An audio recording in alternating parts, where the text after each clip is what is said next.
السلام عليكم ورحمة الله وبركاته. أهلا بكم حبايبي في قناتكم قديم وجديد، يا رب تكونوا في أحسن حال. النهاردة معايا الرز اللي بالخلطة والفراخ المشوية في الفرن التحفة دي. يلا بينا نشوف الطريقة. عندنا الفراخ بنجيبها طبعا غسلينها كويس قوي، نقعينها في مية وملح وليمون، مقطعينها التقطيعة اللي احنا عايزينها. بنجيب نحط عليها ليمونة لكل فرخة. بنجيب توابلنا: جنزبيل مطحون، فلفل اسمر مطحون، كزبرة مطحونة، معلقة كبيرة للفرختين، معلقة صغيرة لكل فرخة، كمون مطحون،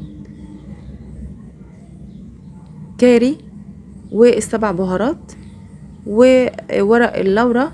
معانا 4 ورقات للفرختين، لو فرخة واحدة بتحط لها 2 3 برضو، ما تكتريش عشان بيمرر معاكي.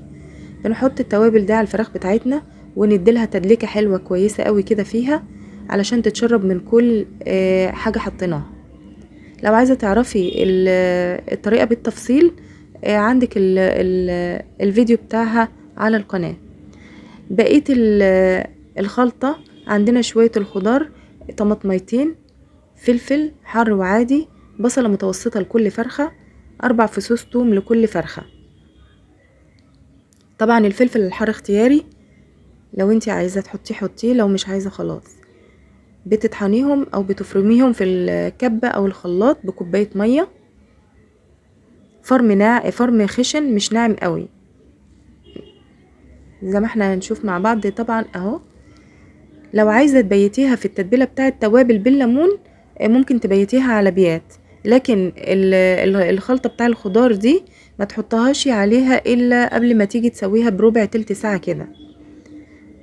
يستحسن ان انت ما تبيتيش فيها البصل والخضار، لا بيتيها في التوابل يكون احسن يعني، وبتبقى اطعم لو بيتيها في التوابل على بيات.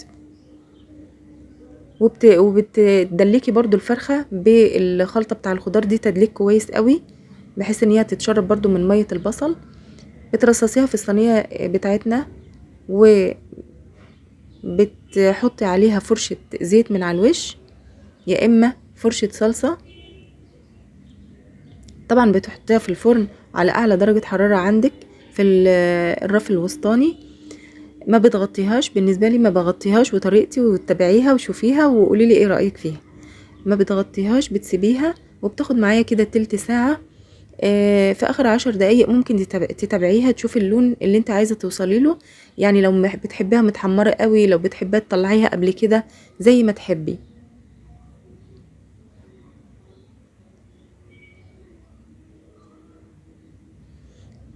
بعد ما بتستوي معاكي بتدفع عليها النار وتسيبيها في الفرن وتغطيها لحد ما البخار بتاعها يطلع عليها ويخليها جوسي وحلوة زي ما هي. يبقى عشان تطلع معاكي ناجحة بتسيبيها على اعلى درجة حرارة، ما بتغطيهاش. بتشوفيها بعد نص ساعة كده وبتبص عليها، وبعد ما تخلصي بتسيبيها في الفرن وتغطيها.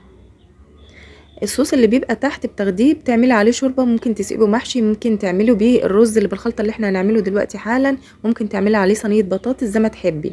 شايفين الفراخ طلعت معايا ولا اروع من كده. بتاخدي الصوص زي ما احنا قلنا، بنحط عليه ميه على قد ما انت عايزه تعملي من الرز، كميه مناسبه للرز يعني اللي هتعمليه. لو عايزه تعززي طعم البهارات فيها، حطي معلقه صغيره من كل البهارات اللي احنا حطيناها علشان كميه الرز اللي عندك. وطبعا ما تنسيش اهم حاجه للرز اللي بالخلطه: الكركم. بنحط معلقه كركم تبع كميه طبعا الرز برضو اللي انت هتعمليه، ويبقى عندنا الاكله الجامده دي. طبعا تسويه الرز مش هقول لكم، بتعلوا عليه النار في الاول وبعد كده بتوطوا، لما يجي يتشرب بتوطوا وتغطوا وتسيبوه لحد ما يتشرب ويبقى معاكم بالسوى الجامد ده. الفرخه معايا مستويه جميله جدا وتحفه، لازم تجربوها وتدوقوها وتكتبوا لي في التعليقات لو عجبتكم. ولو عجبتكم طريقتي وسهل عليكم، ادعوا لي دعوه حلوه بصلاح الحال ليا ولاولادي، وادعموني بلايك وشير واشتراك في القناه. والسلام عليكم ورحمه الله وبركاته.